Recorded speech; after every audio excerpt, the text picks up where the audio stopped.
Hello, everyone. Welcome to the Bay Area Content Marketing Meetup. My name is Dennis Shao, organizer of the meetup. We are meeting these days at this time, so it's noon Pacific on Thursdays. I think we've got a whole bunch of subsequent meetups after this one. Today, we're joined by Mariana Padilla, founder and CEO of Red Lab Marketing, based in Chicago. Just a quick overview of what Mariana is going to talk about. In 2022, social media is critical for growing your brand's presence online. But consistently creating killer content that meets goals and helps generate revenue can be tough. If your content is struggling to perform, it might be time to rethink your strategy. Learn the steps to creating a data-driven social media strategy in this talk from Mariana. Mariana, thanks for joining us and take it away. Awesome. Perfect. So I will pull up my presentation. Do you want to hold questions to the end or what would be best for you? It's usually your preference, so you can just let us know what you would prefer. Okay, perfect. Then I think if you want to drop them in the chat and then we can hold them until the end, that would probably work best for me. All right, so we already we did the test, so we're good to go. So hello, everyone. I am Mariana, as Dennis said, so located in Chicago, and my agency is called Red Lab Marketing. It is named after these two dingai on the right next to my picture. Those are my Red Fox Labradors, Walter and Rosie. And so when I first started, it was just Walter, and then Rosie joined us last November.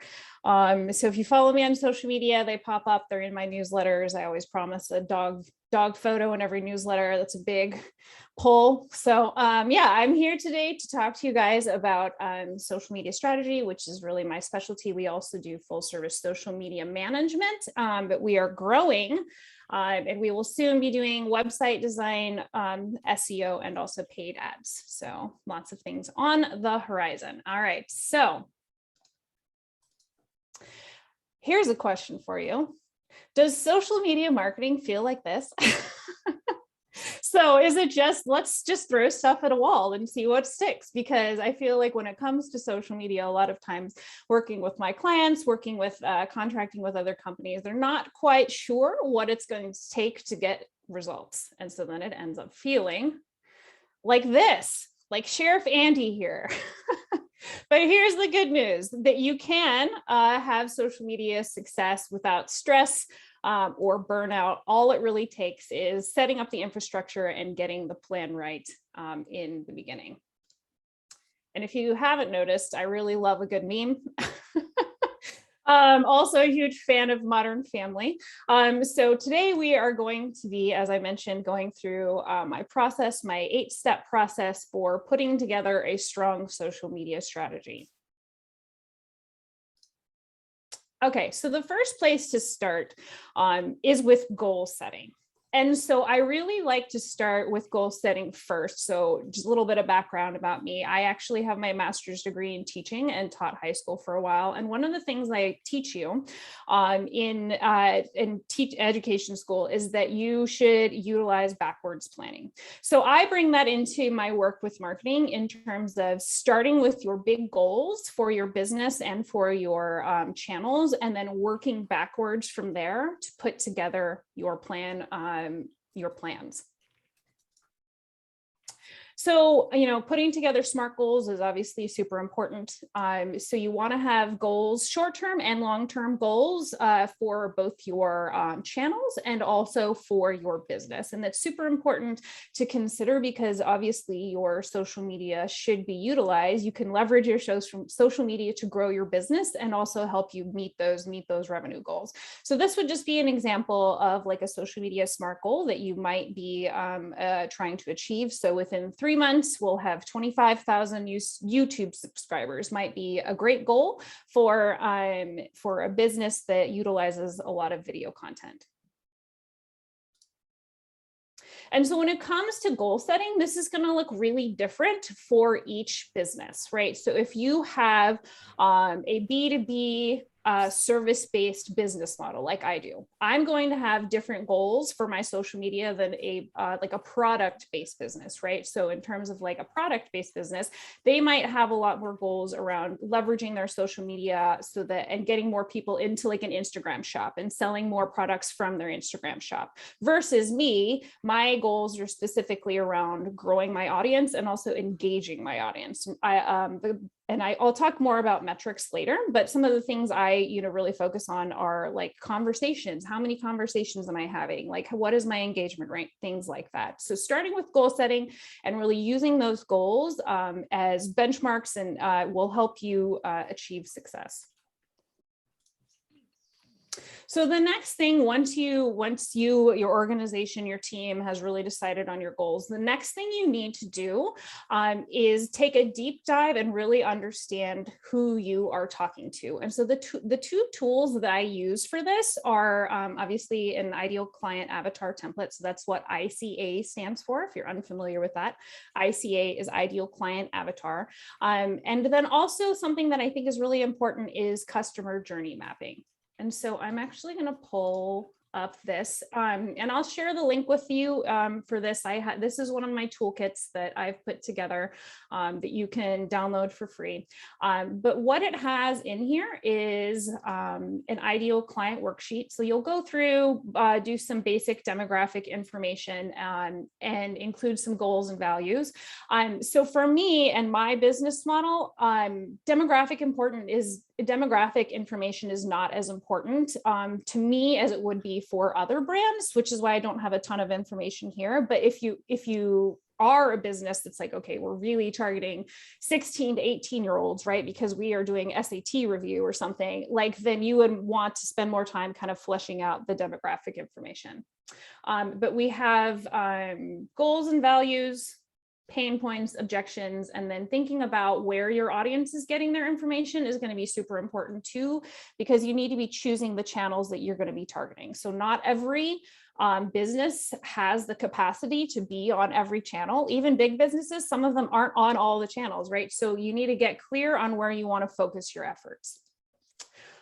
So also in this toolkit is my customer journey worksheet. And this really takes you through kind of how people are thinking and feeling at each stage of the sales funnel. So moving from awareness, so just becoming aware of either you, your offerings or your industry, moving all the way through retention. So they're going to have different activities and motivations and pain points at each one of those. And so you really want to focus a lot of attention on this. And I'll show you later in the presentation why this piece of things is so important. All right. Ooh, I lost my presentation. There we go. Okay. Oop, I just said that. Focusing on the pain points and psychographics. So one thing that is super important to consider, and I think is a mistake sometimes people make in marketing, right? They're like, I don't want to, exclude anyone, whatever, like everyone should be available to access this messaging. Okay, but not really. And here's why. So if you're talking to everyone, you're talking to no one, which is what we have this lovely meme here, feels like screaming into the void. And so one thing to consider that I think about all the time, if specifically with social media, right? It is so noisy out there, and you have to be able to break through that and get people to stop the scroll, and having really, really targeted messaging is a great way to do that, right? When people feel like you're talking specifically to them, that's what's going to get action. All right. Next step. This is where we get super juicy. So gathering your data. This takes a lot of time, I will acknowledge, but it is the best way to ensure really solid results. So starting with a couple of things. So a competitor analysis. Go through and check out the types of content that your competitors are creating. Figure out which channels they are on, and look at trends in terms of which type of content is really performing or outperforming, right? So I have, because I'm a social media marketer, there are a couple folks on Instagram that I follow, and I'm like, okay, this is great content. You know, this will help me keep up on trends, so I know what's happening in the industry. And I know them so well that I know on average, this lady gets like 35,000 engagements per post. And anytime it gets above like 35,000 engagements per post, I'm like, this is really high performing content. So I know in my brain, okay, we do similar things. We may have similar audiences. I may want to figure out how to try to recreate some of this content in my own way on my own channel. So going through, taking note of all of those things, also go through and perform a full social media audit for all of your channels, like which content is really performing well, which content is getting people to click through to your website, which content is getting people to engage with you and your business. So keeping track of metrics that show people taking action on social media is really what I focus on as an organic social media specialist. I think sometimes people get caught up in metrics in terms of follower count. I mean, it's important to have a larger audience, but if that audience is made up of like crypto bots, right, it's not going to help you meet your goals, right? So making sure you're growing the audience of the right types of people. And then the last step of gathering your data is going through and doing a SWOT analysis. So SWOT: strength, weakness, opportunity, and threat analysis, with a focus on marketing. So you can incorporate, you can think about your business as a whole also, but like, what are you doing that is really working well for your business in terms of marketing? Where do you have some areas of opportunity, and what may be a threat to your business, either on the marketing or business front?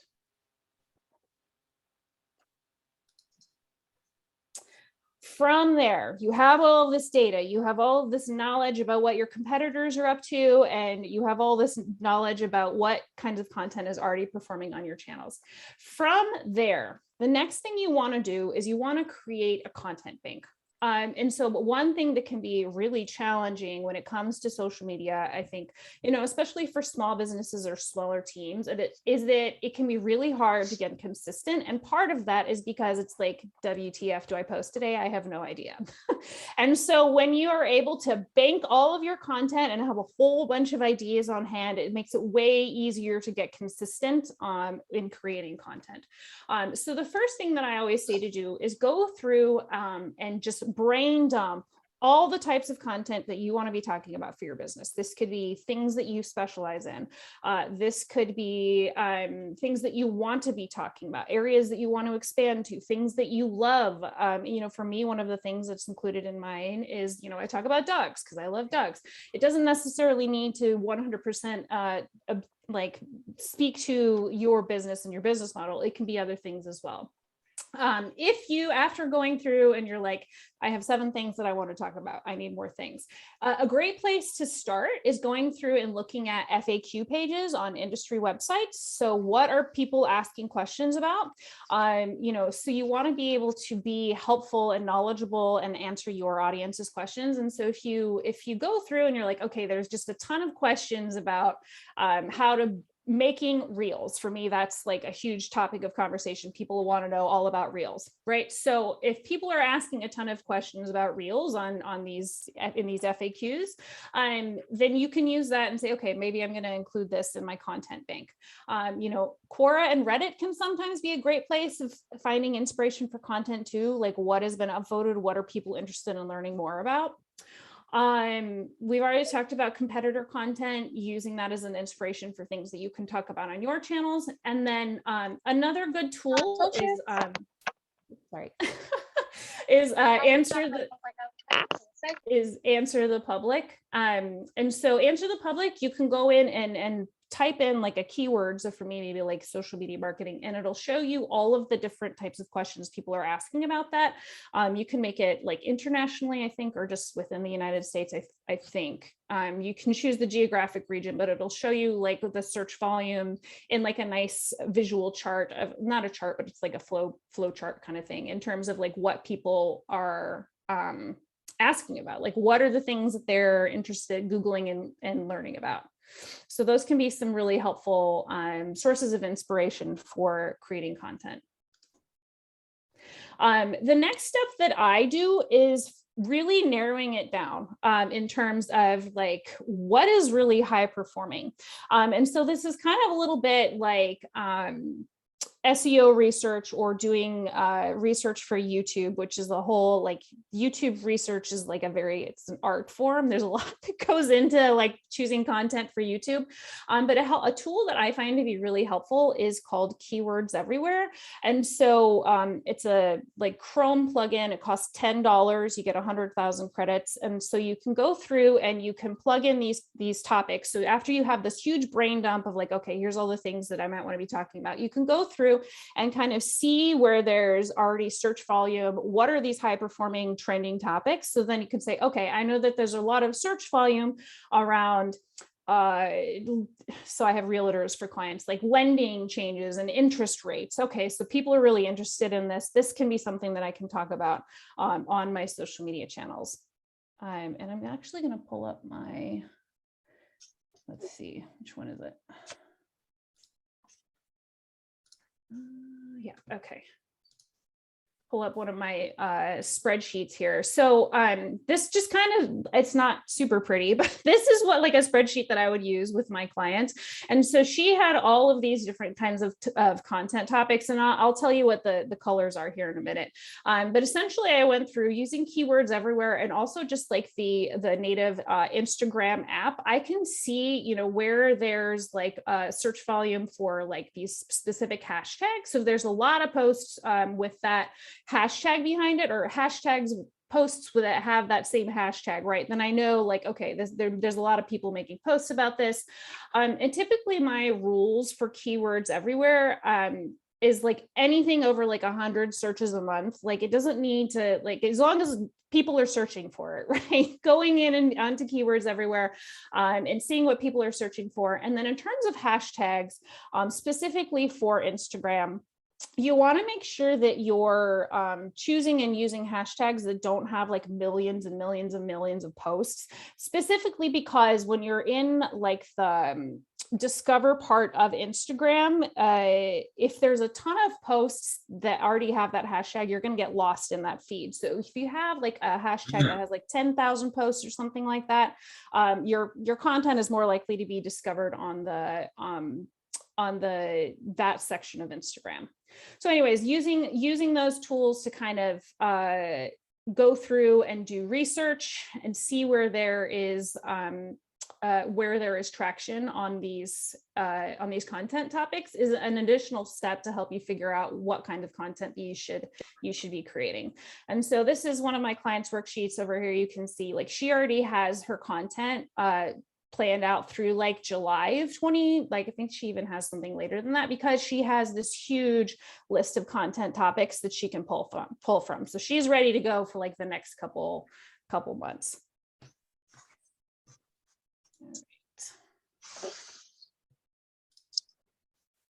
All right. So the next thing to do, if you've done all this research, you have the data, the next step is you're going to build out your content calendar. And so I think this is a mistake when people are just starting marketing or they're trying to figure out marketing for their company. Sometimes they'll skip straight to step 6. We're going to make our content calendar so we can get really consistent. Okay, great. But you need to do all the research that comes before that, so you know what exactly you need to be talking about on your channels. So the way I think about building out a content calendar, so there's 2 different aspects of it, right? So after you've gone through and you know what types of high performing, what topics are really high performing, the next thing you want to do is you want to create a calendar around these content pillars. And so the way I think about content pillars is like evergreen content. So there's going to be search volume for specific topics like how to close on a house or best ways to stay in a house. And those are the things that you can go through and do Keywords Everywhere searches for. This is kind of going to be like the stuff that you can't like search on Keywords Everywhere for. So it could be like videos that help understand or introduce like the people that work for you or things like that. And so these are the 5 different content pillars. And so content pillars help you create varied content that engages your audience and keeps them coming back for more. So the 5 pillars for me, and people have different, ways that they do this, but are connect. So helping your audience get to know you and your brand, that helps you increase the know, like, and trust factor. Entertain, educate, inspire, and then promote. And so if you are like, what is this lady talking about? I have given some brands here that I think do a really good job of each of these things. So I'm a Peloton user, love Peloton, but I think they do a really, really great job on their social media of helping you know their brand. They talk about their instructors all the time. Their instructors are one of the biggest things that I think keeps people coming back to Peloton, is that people are like obsessively loyal to certain instructors. And so I think they do a really good job of leveraging that on their social media, on the website, whatever. They do a really good job of helping you know them better as a brand, particularly through the view of like their instructors. The next content pillar, this is just, keeping your audience entertained. A brand that I really, really love, if you haven't heard of them, Who Gives a Crap? They're so funny. They are like bamboo toilet paper, and I think their marketing is genius and hilarious. A brand that does a really great job of educating is Sprout Social. They have just a ton of free content that they share on social media and on their blog, specifically about social media, because they are a social media scheduling, social media listening tool. So that is a brand that does a great job with that. Inspire, so helping your audience identify the fact that your services, the products that you offer, give people a transformation and make them feel better or do whatever it is that you want them to do. And so I think Patagonia does a really good job of inspiring people to get out there into nature, like not do Black Friday shopping, that kind of stuff. So I think Patagonia does a really good job there. And then the last content pillar is just going to be promotional content. That's going to be different for each and every brand. All right, so next step, I know there's a lot to consider here, but making sure that you are also creating content for each stage of the sales funnel. So if your content pillars are helping you create varied content that will keep your audience coming back for more, then creating content for the sales funnel is really where you're going to get the traction around sales, right? So if you are creating content for your audience at each stage of the sales funnel, they will go from awareness to retention. And so I'm going to actually show you one of my content calendars. So this would be a content calendar that I would create for a client. There's a lot of colors. I love colors. I'm very visual. Here is where you can see the content pillars. So like for her, Mondays is like educational content. But up here we have, this is like content for, she's a realtor, for sellers who are just maybe getting into the game, right? So think about it this way, specifically through the lens of real estate. You're going to need different content for buyers and for sellers. So that's where the information about your ideal client comes in. And you're also going to need different content for each stage of the funnel, right? So if you have someone who is just thinking about selling their house, you may want to be creating content that's like, okay, the steps you need to prepare to get ready to sell your house. That's a perfect example of content for that person. But then when you're like, okay, this person is ready to sell their house, now they're looking for a realtor, what kind of content then can you create to really help them understand you and understand why you are a perfect fit for them, right? And so this goes back to that connection piece of things. How can you connect to your audience on a human level? And so that's where you're going to be creating content for that consideration stage of things. And then content for someone who is already working with you, maybe you want to retain them for the future, or you want them to be a source of referrals, that's going to be different content than the folks up here need. So thinking about the needs of your audience as they move from understanding your industry, then moving down to choosing you as a service provider or a brand that they want to invest in. And then also content that's like, okay, now that they've purchased stuff from me, how can I keep them coming back for more? So that's where the different content for the sales funnel comes into play and why it's super important. And then we have just two more steps, and then I'll wrap up and you guys can ask me all of your questions. Make sure you're monitoring results, right? So super important. We looked at data at the beginning. You want to continue taking that data-driven approach and monitor your results. I do it on a monthly basis and keep track of that and look for trends there.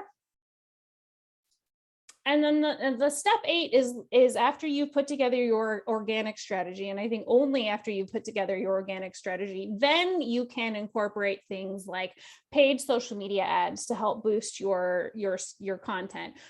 Google ads to help drive people back to a landing page that you're created and you're promoting on your social media, search engine optimization, and then PR. All of these things kind of work together in conjunction to elevate your brand and the stories of your brand, so you can generate more clients and a bigger audience.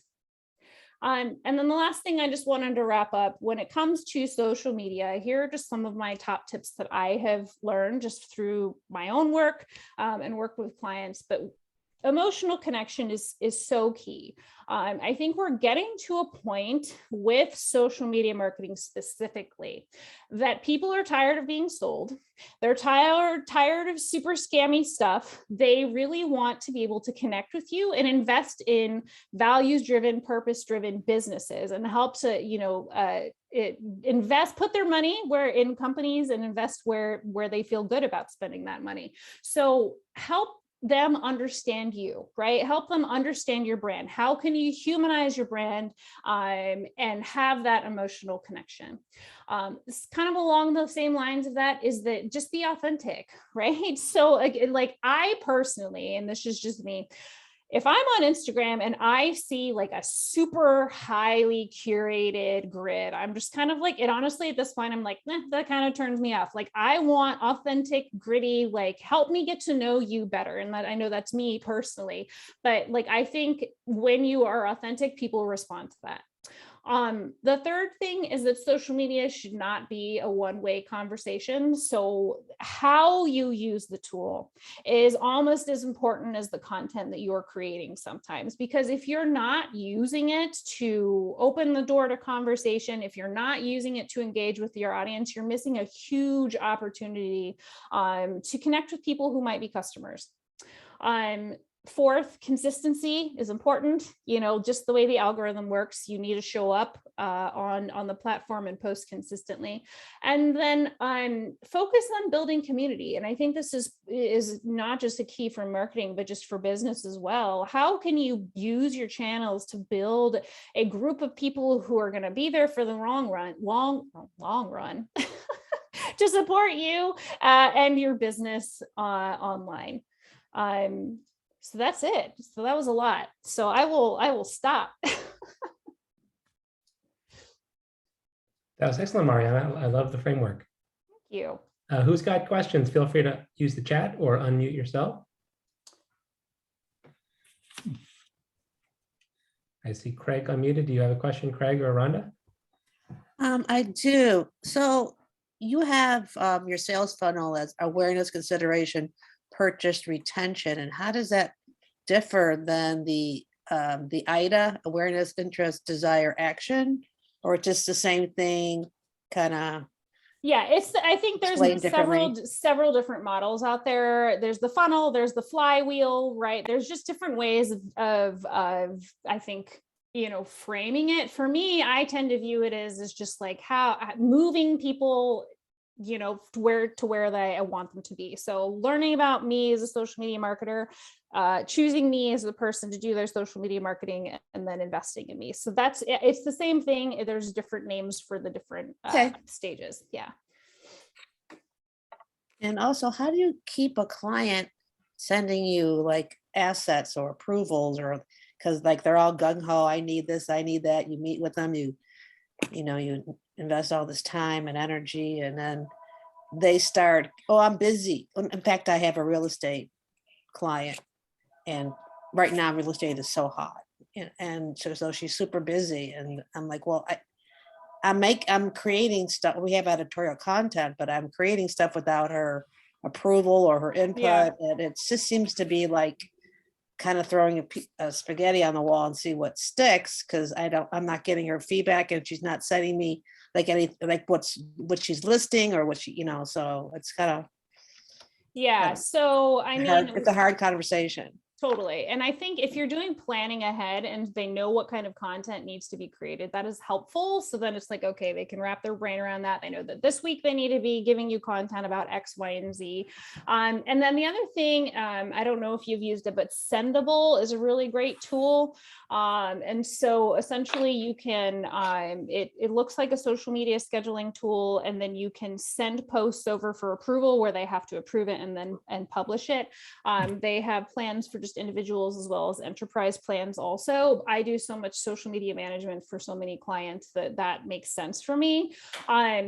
Yeah, I mean, honestly, if I stop working with clients that don't give me content unless they're like, just do it all for me and I don't care, right? So I don't want to be doing a lot of hand holding and dragging of the people. I stopped working with those clients. Makes sense. Thank you. You're welcome. Absolutely. I know we have a question about tools to find most useful. Absolutely. Okay. So MailChimp, I am currently on MailChimp and I'm trying to move out of MailChimp. I don't like MailChimp. I think ConvertKit is a great one. If you have like extensive like CRM needs, right? ActiveCampaign, and this is another good one. I have lots of clients on ActiveCampaign. If you are a course creator or you're going to be selling things, Kajabi is a really great all-in-one platform, but it is also, if you're just like a small business owner and a solopreneur, that can be a little expensive. I think it's one of the most higher priced ones. So those would be my suggestions. But yeah, absolutely use your social media. And this is super important too. Use your social media to grow your mailing list. Obviously, I believe in social media. I do this for a living, but I also tell people you need to use your social media to promote your newsletter, promote your mailing list. You do this because when people sign up for your mailing list, right? I don't know about you, like I don't sign up for crap anymore. I have to get so many emails. If someone signs up for your stuff, like that is a huge sign that they're really interested in you and what you are providing. So use your social media, promote your email. It's much easier to convert people through email than someone coming out of the cold on social media. That's my advice. So MailChimp is a great starter tool. It gets more limited the more things that you need. So, and it can be hard once you have everything connected, like your landing page is connected to your, domains connected to all that stuff. Once you get started to switch it. So I would say if you're able to start with another platform, ConvertKit is great. That would be my advice for that. I have a question actually. Oh, I'm sorry. It's Renee. Renee. Hi, how are you? Good to see you. Good, thank you. Thanks so much, Mariana. This has been great. I have a question about KPIs and success metrics. I struggle with this with executives constantly, right? Yeah. A lot of the times it's about followers. You mentioned that. Can you go and just elaborate a little bit about, or maybe share with some KPIs or some, success metrics that you measure as you're starting to grow the program? Yeah, absolutely. So for me, a lot of my clients, I have a lot of what I call service providers. So these are coaches, consultants, realtors, mortgage brokers, that kind of thing. So for them, it is really about engagement rates. Like, so taking action on posts, it's about like the number of conversations that they're having. I always challenge them to start conversations on social media so that they can, begin those chats with potential warm leads and then move them into like a pre-call or whatever. It is about like click-through rates, like who is going through and checking out your website? Are they going through and checking out your profile as another one to monitor? So I would say metrics that show action, right? Like I had a client who had just like a ton of their accounts were growing, but it wasn't like the right types of people. And they're like, why isn't this getting results? I'm like, who's adding you? Like, let's investigate your audience and take a look. And it's like, okay, well, you're not attracting attracting the right people. So that tells me we're not creating the right content to attract the right people, right? So creating the right content to attract the right people, and then using the platform to have those conversations and get people to engage with your content. You can even have goals around the number of chats that you have with people a month, right? Like, because from there, if you have a business goal of more clients, then there's a direct relationship between the chat you're having and getting people on a like a sales or like a, you know, connection call, and then from there converting them into a client. So yes, things that show action is so much more important than your follower count. Okay, yeah, I'm in high tech B2B, so I believe we lag a little bit in a lot of these strategies when it comes to social media, but this is great. I do a lot of education still, believe it or not, and very basic uses of social, and I think we could do so much more, but it's just finding, you know, those right clients to want to take that risk. Well, at least for us in my industry. But thank you. That's been very helpful. Thank you. Yeah. And then I think the other thing to consider, just going back to like the humanizing piece of things, is just like, how can any company, this applies to any company, how can you humanize your brand? If you're creating an emotional connection with people, then they are going to become like huge brand ambassadors, brand fans. They're going to share your content all the time without prompting. Like, you know, like I share Peloton content all the time. They're not paying me. I'm not an affiliate for Peloton. Like, it's just because I think their stuff is cool. So how can you get people to really engage with you, and how can you humanize your brand? I think. Yeah, and I think you hit it with Peloton community, right? Yeah, and it's building that community. So that everything that you've said today has been very helpful and very insightful. So thank you. Yeah, absolutely. Hi, this is Joanne. Hello. As I said before, I'm from the California Department of Education, which has their own social media. But I'm from a division which is very separate, and we literally have no social media, zero. Yeah. So that's something I really want to like build upon. It's going to be an interesting undertaking for me. But I guess I'm looking at step one, literally, with the goal setting. I'm like, okay, I need to get a SMART goal, but I don't know what channel to even approach. Yeah. So okay, so tell me a goal. Tell me any goal that you think might be helpful for your organization or your department. Well, I mean, I just want to create some type of social media, like anything. But I was like Facebook, but Facebook also seems like it's becoming outdated. I don't know. LinkedIn, but then educators, like teachers aren't really on LinkedIn. District staff are on LinkedIn, but not really teachers. So I'm like, I don't even know. Like Instagram, not really, because that would be just photos, and we don't want to just do photos. So I guess what's the purpose? What are you trying to achieve? Okay, so our division offers services to all districts, all schools, totally free. Okay. But we're not trying to sell anything really. We're just trying to promote our services and reach as many people out there so that we can, you know, spread the word, benefit the schools, benefit the families, just keep ourselves in existence, quite frankly. But just get us so like an awareness building about the services you offer and how like California teachers and school districts could benefit. Am I hearing that correctly? Correct. Okay. So yeah, I think that it would probably be three places I would say to start. One would be LinkedIn for sure. You're going to find a lot of the higher level education superintendents, people like that are going to be on LinkedIn. And so I think you could have a lot of content. You could have a newsletter that you publish on there. You could draft articles on there.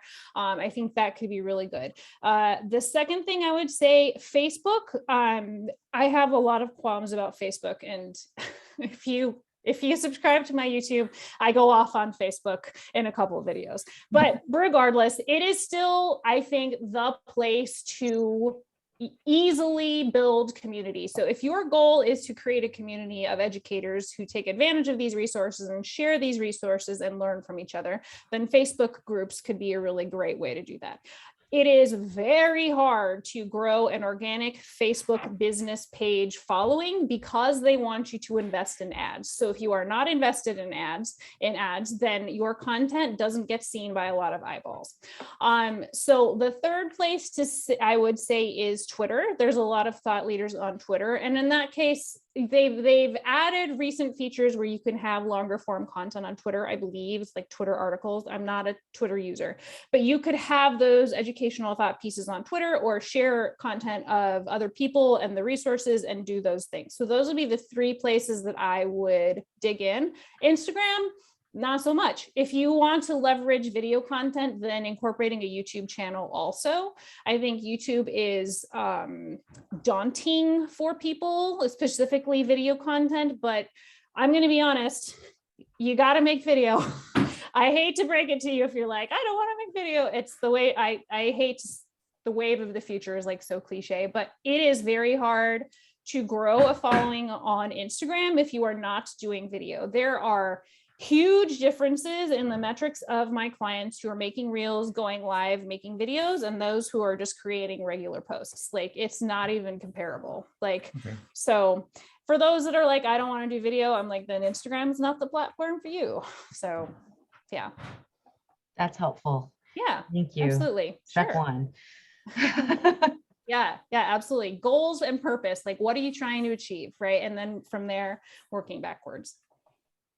Thank you. Another thing I would consider, Joanne, is doing a little bit of audience research. So if you have access to the teachers or administrators, Yes. just have like a 15, 30-minute informal chat to ask them, like, would you like to be engaged about the tools we offer, and where would you like, where would you like, where is a good place for us to connect? Like, if we connected with you on Facebook, is that something you'd be receptive to? Yeah, and I didn't include that in my presentation, but yeah, ask your audience. Don't make assumptions about what kind of content they want to see or where they want to show up, that too. Thank you. Yeah. Mariana, what's your take on TikTok? I love TikTok.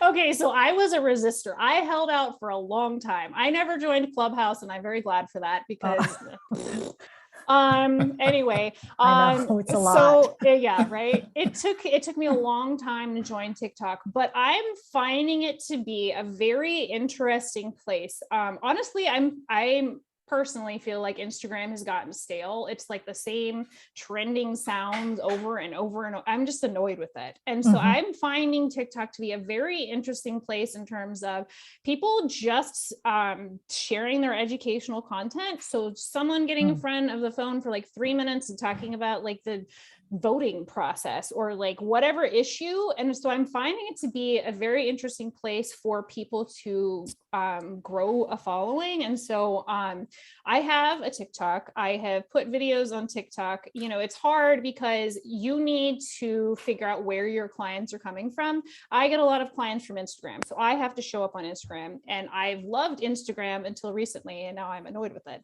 But so now I'm like, okay, do I pivot to TikTok? But I'm finding it to be an interesting place, but it's all about the content that you engage with. So the algorithm knows me very well, and it shows me stuff that I like, I guess. Yeah. And what B2B brands are you liking on TikTok, or have you seen any yet that you like?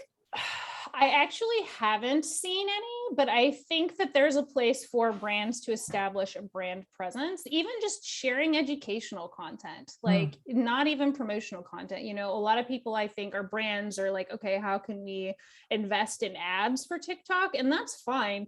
But I think just, I can't stress enough. It's like about humanizing your brand. So when you're just connecting to people to people, I think that's where the magic lies. So if you're using TikTok in that capacity, I think that can be pretty powerful. Okay. Thank you. Yeah. I have a question sort of about that area, building on the humanizing and authenticity aspect. But, and by the way, great presentation. Thanks. That's really good. Yeah. So what do you see changes happening in 2022 in terms of if you take authenticity and humanizing versus people not having enough time to actually watch things?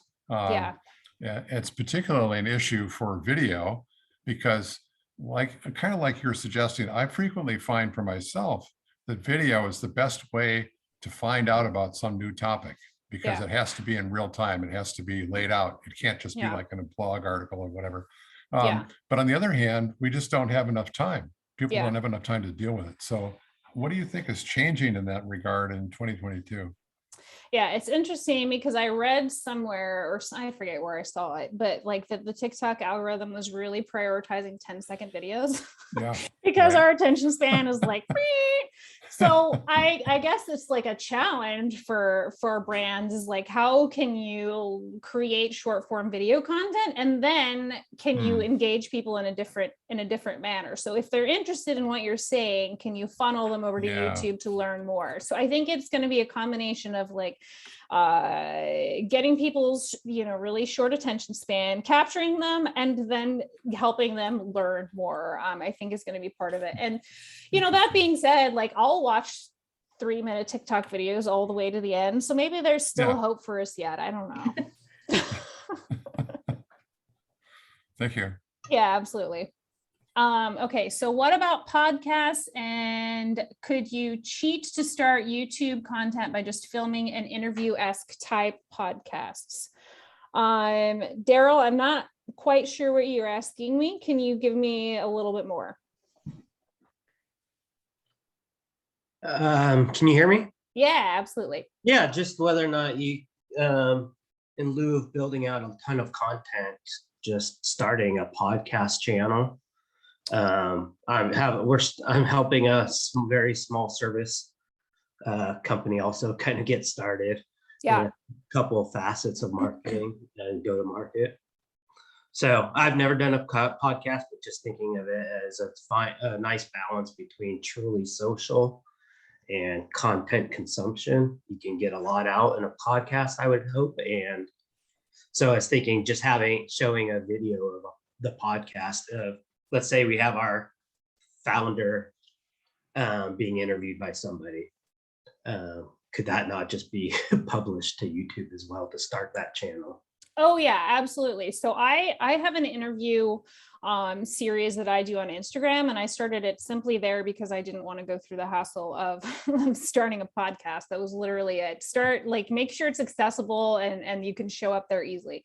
If you're going to start a podcast, absolutely, but I think it needs to be in conjunction with social media strategy, right? Because you need to be telling people about your podcast and getting people to listen to your podcast. And I know it's a busy, crazy world out there for everyone started a podcast. I feel like in 2020, January 2020, there was like an explosion. Everyone started a podcast.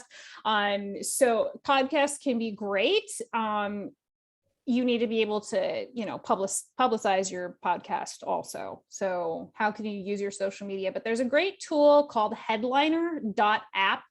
And essentially what it does is it pulls in audio files. So you can like search and pull in, they have a whole listing of podcasts and they'll just directly import your audio file in, or you can upload it. And then, so you can create a social media post with just like the WAV file. So with like an image behind it. So it's like the person, the WAV file of someone talking, and make that into a social media post. So that's a really helpful tool. And you can make up to 10 posts on there a month for free. So you don't even need to pay for it. So that's one of my favorite podcasting social media tools that you can use. Great. Thank you. Great presentation. Thank you. Mariana, you said I started an interview series on Instagram. Tell us more about that. Yeah, absolutely. So it is called Profits for Purpose. And I am interviewing people who are using their business to create change. That's really important to me. So Red Lab Marketing 1.0 is my current business. Red Lab Marketing 2.0, and it's not actually called 1.0, 2.0, but I'm envisioning Red Lab Marketing 2.0. to be elevating the stories of purpose-driven businesses, badass businesses doing cool shit and making the world a better place. Sorry, I swear a lot.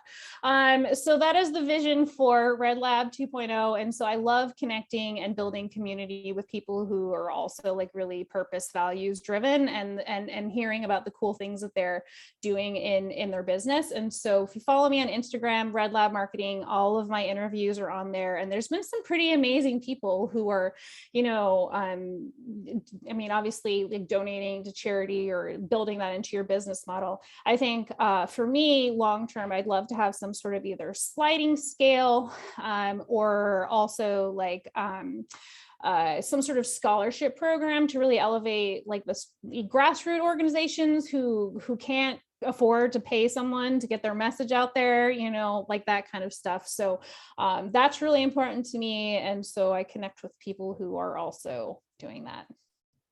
Cool. And was it on Instagram Live or did you upload a pre-recorded video?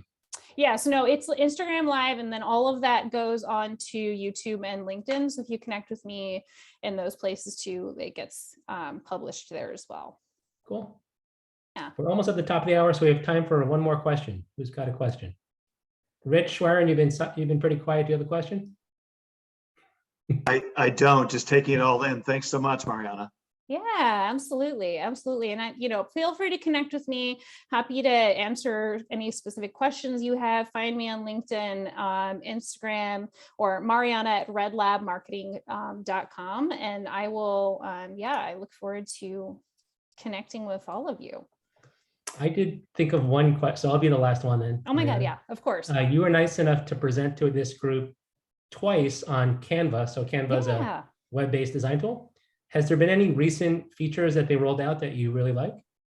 Canva? So I think after I presented, they rolled out their content planning tool. So now you can schedule out your content directly from within Canva. They've also added a lot of additional plugins and apps. So you don't need to download all of your images. You can just share them directly either to your social media scheduling tool, and then so they'll be in there. They have also introduced more brand kits, which is great for me because I have a bunch of clients that I create stuff for in Canva. What else? It changes all the time. I think their tool continues to get more evolved in terms of like the editing, photo editing, videos, like all the stuff that they're doing. It's continually updating. I think that it just keeps getting better and better. Oh, so Renee, yes, I will share with the group the recordings to Mariana's 2 Canva talks. I'll post it in the meetup group for today. Thank you. Yes. Oh, and someone just asked about my LinkedIn. Yes, give me 1 second and I will put that in there for you. Sorry, I wasn't logged in. Okay, copy and paste. There we go. All right. So connect with me. I'll give everyone a moment to click on the link.